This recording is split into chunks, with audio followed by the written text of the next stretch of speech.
이완구 국무총리 후보자는 차남에게 증여한 땅에 대한 투기 의혹에 대해서 증여세를 꼬박꼬박 냈다면서 투기가 아니라고 적극적으로 반박했습니다. 그러나 증여세를 낸 것과 투기 의혹은 별개의 문제이고요. 세금을 내는 것을 핑계 삼을 수도 또한 투기 의혹을 가릴 수도 없습니다. 사안의 본질은 이 땅의 구입 목적이 투기를 위한 것이었느냐 아니냐 하는 것인 만큼 이 후보자는 본질을 흐리려 해서는 안 될 것입니다.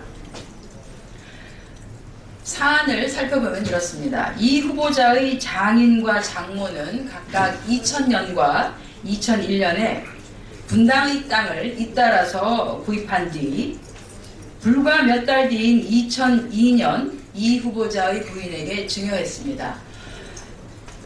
장인이 땅을 구입했던 2000년 이 후보자의 초등학교 동창이 이 후보자로부터 사두면 괜찮다라는 조언을 듣고 장인이 분당의 땅을 산 날 바로 옆의 토지를 사서 1년 뒤에 이 후보자의 장모에게 팔았다는 점도 석연치 않습니다.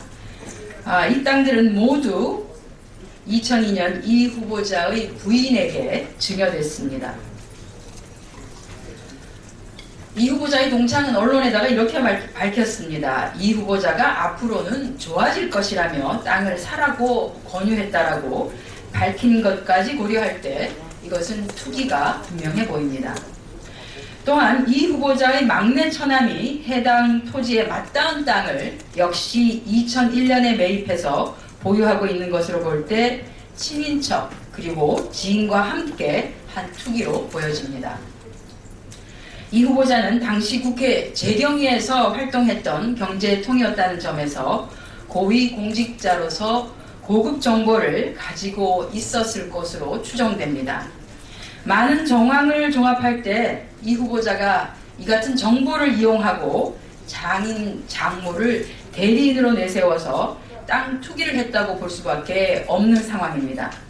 따라서 이 후보자는 세금을 냈으니까 투기가 아니다라고 하는 억지는 그만둬 주시고요. 국민이 납득할 수 있도록 설명해 주시기 바랍니다.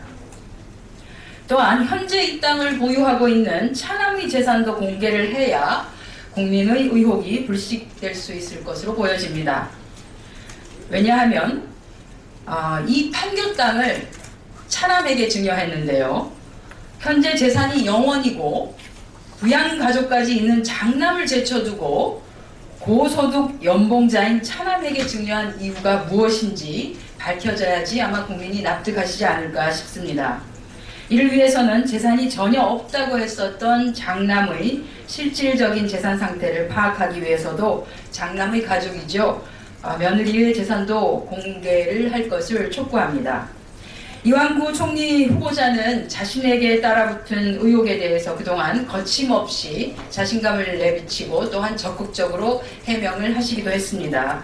그런 만큼 재산 그리고 땅 관련한 의혹을 말끔하게 해소할 수 있도록 관련 자료의 공개를 기대합니다. 네, 추락하는 것은 날개가 없다고 했었는데요. 20%대로 내려간 박근혜 정부의 국정 지지도에 안타까움을 금할 수가 없습니다.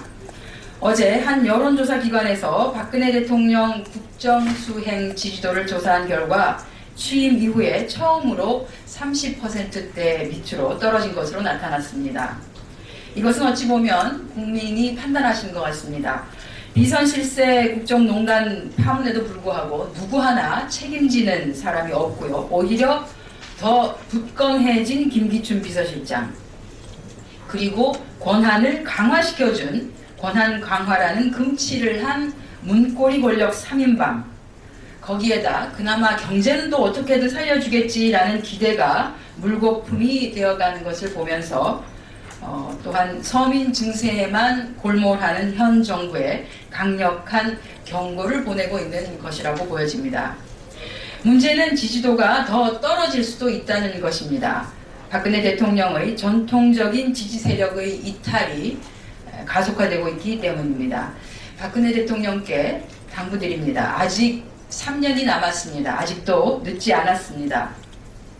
비선실세, 문고리 권력 등 인사 문제의 핵심이라고 할 수 있는 김기춘 비서실장과 문고리 3인방을 즉각 경질하시고 서민 증세, 부자 감세 기조 등 조세 정책 전면 수정과 함께 가계소득 주도 성장 정책 등 경제 정책의 전면적인 전환을 통해서 새로운 국정 운영 동력을 확보하는 노력을 보여주시기 바랍니다.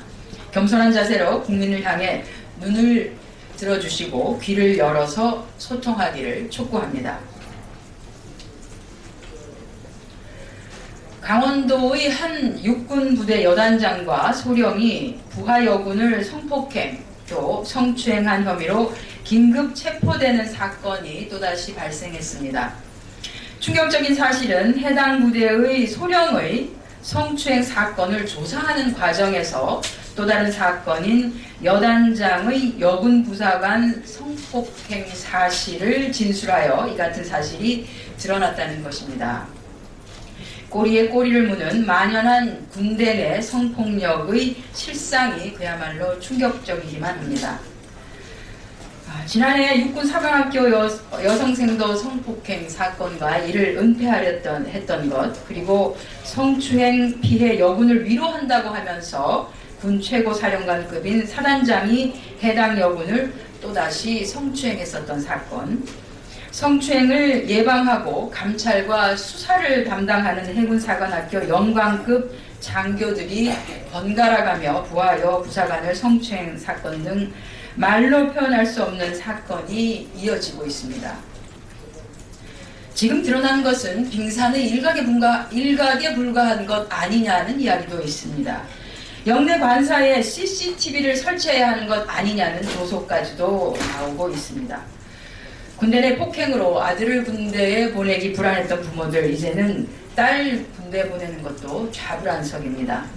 이러한 상황에서 부모들이 어떻게 아들, 딸, 자식들을 마음 놓고 군대에 보낼 수 있겠습니까? 군은 지금까지 몇 번의 일벌백계를 다짐했습니다. 다짐한 일벌백계만도 수백 번인 것 같습니다. 그러나 단 한 번이라도 제대로 일벌백계 했는지 가슴에 손을 얹고 생각해 보시기 바랍니다. 박근혜 정부와 국방부는 군 사법체계에 대한 근본적인 대안을 마련해야 할 것입니다. 군기 사건을 제외한 성폭력 등 일반 형사사건들의 경우에는 군검찰, 군사법원이 아닌 일반 사법체계에서 수사하고 또한 재판을 진행할 수 있도록 군사법체계의 개편이 추진되어야 합니다. 이러한 근본적인 대책만이 만연해지고 또한 지속적으로 증가하고 있는 군내의 인권 유린, 성폭력 사건들을 해결할 수 있는 대안이라는 것을 알아주시기 바랍니다. 지난 24일 장애인 언니를 돌보다가 고단한 삶에 지친 20대 여성이 스스로 목숨을 끊는 안타까운 일이 일어났습니다. 또 하나의 세모녀 사건이 발생한 것입니다.